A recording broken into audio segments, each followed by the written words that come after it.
Hey everyone, welcome to my second Zoom video in my series of how to use Zoom. In this one, we're going to go over the basics that you need to know about using Zoom as an instructor or a host. If you haven't had a chance yet to watch my settings video, some of the things I'm going to cover in this video are only available if you've changed some of your default settings. So make sure you've watched that video first. If you see something in this video that seems cool but it's not showing up in your Zoom, you probably need to go back and check that settings video. So let's go ahead and get started. When I launch Zoom, you can see here that I'm in here with a few other users. Those other users are just other devices that I have setting around that I could connect in order to demo this for you.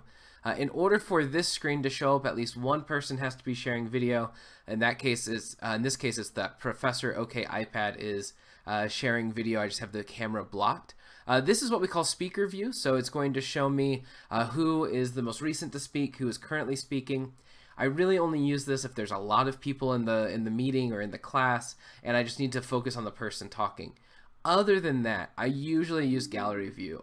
Especially when I'm being an instructor, I like to use gallery view because I think it's really important to be able to see the faces of everybody in the class. It allows me to kind of get that instant feedback that I would get if we were actually meeting in person.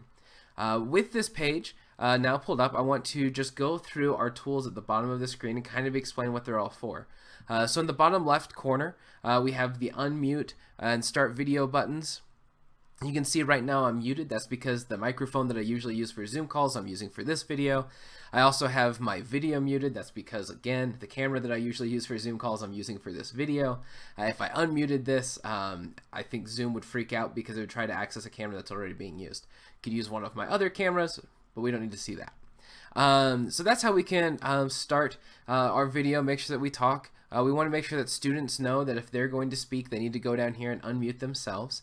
There are some nice settings within the video settings that you might want to take a look at. I might cover those in another video, but I'm not going to cover those in this series. But look at the video settings. You can even choose a virtual background, which is what I use when I teach class. When I teach class, it looks just like this. I have a green screen behind me. This is the background that I use for that. So that can be nice if you don't want people to see where you're teaching from. Because I teach from home, I just don't want my students to really see my apartment. Next is the invite button. If for some reason you wanted to invite somebody into the meeting that didn't have the link, you could use that. I rarely use it because I just post a link to this channel in my LMS. Next is the Manage Participants tab, and I'm going to talk about Manage Participants and Chat together. So as I pull up the management participants, you can see right now it's pulling up in another window. That's because when I teach, I generally teach with two monitors, and I keep this participants tab and the chat tab open on my second monitor, the monitor that I'm not using for Zoom.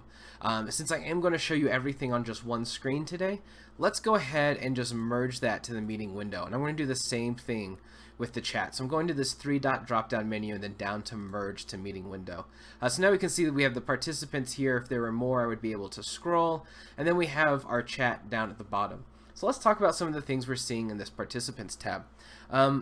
One of the reasons I like the participants tab, one of the reasons it's essential to have open, is simply for this mute all button.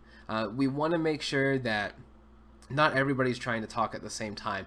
I don't think I've ever used unmute all because it would create chaos, and I don't need that kind of chaos. So the mute all button will just make it so everyone's microphones are muted, and I'm just controlling who's talking. Maybe it's just me. Maybe I want another student to talk.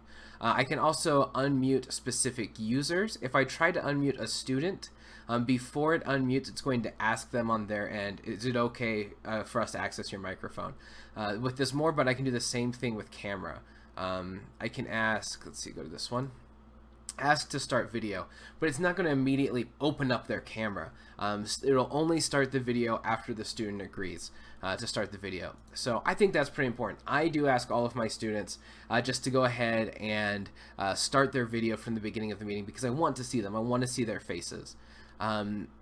So that's some of the more basic features. Down here at the bottom, these are things that we actually changed in our settings. So not all of these are available by default. You might want to go into your settings and make sure you have these. Students see these same options at the bottom. They do not have a clear all. That's only for the instructor. Something that students have that we won't see on the instructor is the raise hand option.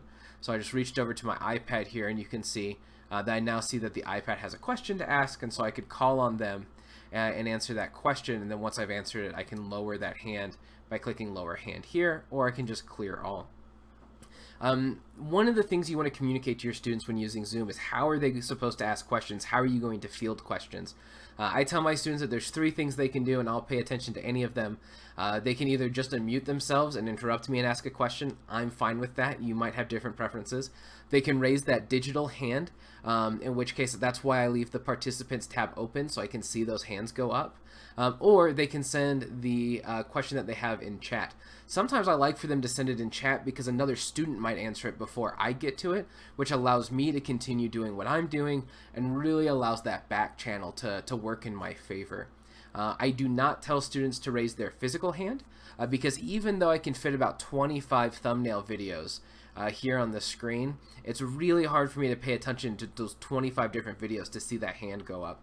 It's much different than in a classroom when you see that hand go up because it's really breaking a different plane for you visually. You're not going to see that as easily in Zoom. For these other options, I've used these in multiple ways. Sometimes I use them to just answer a yes or no question. So, hey, how many of you did the reading? If you did the reading, please click yes. And I'll ask students to go ahead and click yes. Maybe some of them will click no. Sometimes I might use this as these options as like an A, B, C, D. So sometimes in my lessons, I want to allow students to decide where we start. And so I say, do you guys want to start with this, this, this, or this?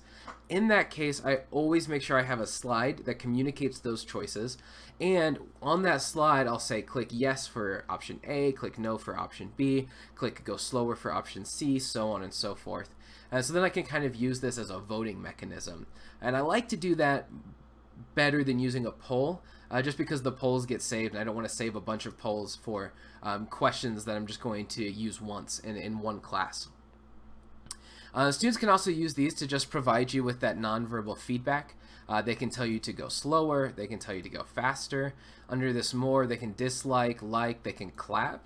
Maybe you want your students to do some online presentations, and this is how you want them to recognize that their peers did a good job, and then you could just clear them every time a different student presents.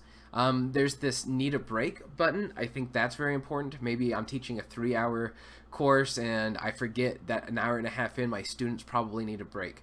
So occasionally a student will throw that up to remind me. And then there's this away button, which I think is really important. If students are going to have their cameras muted, which again I ask them not to do, but maybe the baby's crying or something and they need to go check on him, I want to know that they're away. And so that's an indicator of that for me. So this covers basically all of the features of the Participants tab. One that I haven't talked about that I think is still important to talk about, and I don't think I'm going to be able to get it to work with the devices that I currently have set up, is that one of the settings that we changed back in that settings video will tell me if someone has minimized Zoom or if they're away. A little clock will appear to the left side of their profile picture if that's the case. So that's another reason to have that Participants tab open. With the chat, there are 2 options for sending messages. You can send messages to everyone, or you can send messages to specific people. So I like to start off my class. I usually have a slide that says this, but I'll also put it in the chat that says something like, what song is stuck in your head today? You know, we don't really get to have kind of those organic conversations that just start before class. So this is a way at kind of getting some conversation started. Another thing that I usually do is I go ahead and post a link to the slides for the day. So I'm going to say here are the slides for today, and then I will copy and paste the link in there. Maybe I want to reach out to my TA. And so I can have my TA check is like, hey, will you check to see if Sarah is coming to class today? So I can just send a private message.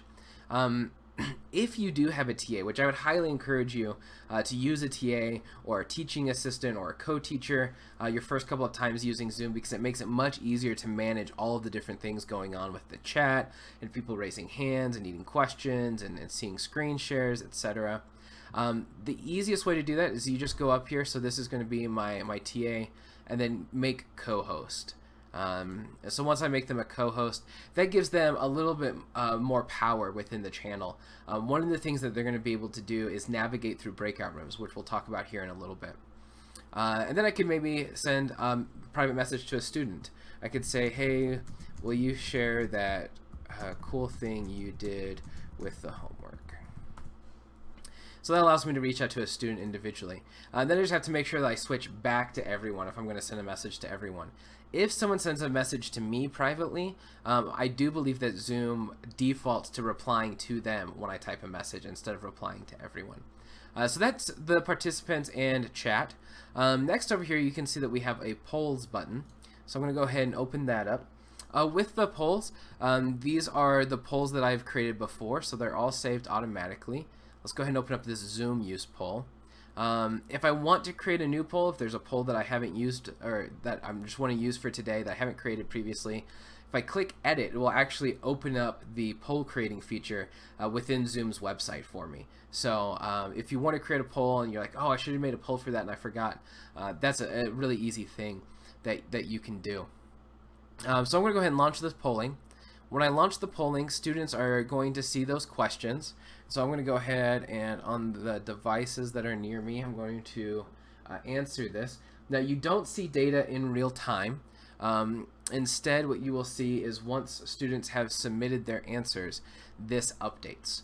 So now if I end the poll, I have a couple of things that I can do. I can just tell students like, hey guys, so this is what it looks like. Sometimes I'll do that, especially if it's a poll that I want to be anonymous. I don't want people to know the results. Otherwise, I might go ahead and share the results.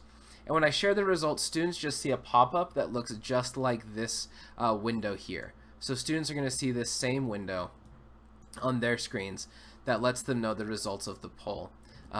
They can close it to get back to Zoom. If I stop sharing the results, it'll close for them. And then we can just go ahead and move on with class. From my experience, students really do like to see the poll. So they like to see the results. They like to know where they are in relation. I talk a little bit more about why I use polling in the other video. So if you're interested in how that might work, go ahead and check that out. The next option is our screen sharing option. We have a couple of options that I want to look at for screen sharing. First is you can either share your whole screen or a specific window. So I usually opt for a specific window. That way, if I'm doing something behind the scenes that I don't want students to see, or if I have grades up in a tab and I don't want to accidentally show grades, I know that students will only see whatever is in this tab or this window. So let's do that for now. I'm going to share this, just this Firefox browser that I have open. Down here is a button that says Share Computer Sound. If I'm going to share a video with students, whether it's in slides or I'm going to YouTube or whatever, I need to click that button or students won't hear the sound for the video. So let's go ahead and share this screen. So now students are going to see this web site, this web browser that I'm seeing. They won't see this navigation bar at the top, but you'll see that it's just taken basically what we had at the bottom of our screen a moment ago and put it at the top. Some options got moved over here into this more. So here's the chat. Breakout rooms, which we haven't talked about yet, are there. Invite, the recording options are over here now instead of being at the bottom of the navigation menu. So and then over here is where student videos will show up. You can set it to be basically speaker view, so you only see one. You can just minimize all the video and only see the name of the people talking, or you can show the thumbnails. I like to show the thumbnails. You can move this around and decide what's the best location for it. I am going to just keep it over here on the side for now because it gives me a more view of my screen. While I'm sharing, something that's really cool is this annotate feature. So I'm going to go to draw and I'm going to let's see, I want to just draw on the screen. So I need to select one of the tools in this drop down menu. In this case, let's do the bigger one, and then you can see it just allows me to draw right on my screen. I even have stamps that I can use. Download and run Zoom.